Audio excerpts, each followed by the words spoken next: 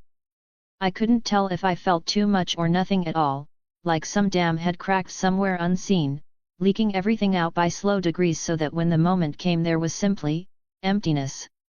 It hadn't always been that way. When Granddad died, the first real loss that pulled our family apart at the seams, I'd cried until my ribs hurt, until my throat went raw. I'd pressed my face into Mum's shoulder and sobbed against the smell of her hair, terrified of how the world could keep turning with him gone. Even after, I'd woken up in the dark with tears already on my cheeks, breathing like I'd run miles. But each death that followed scraped something out of me. Papa, then Nana, and Nano, then Nan, each loss wore the edges smooth, like river stones.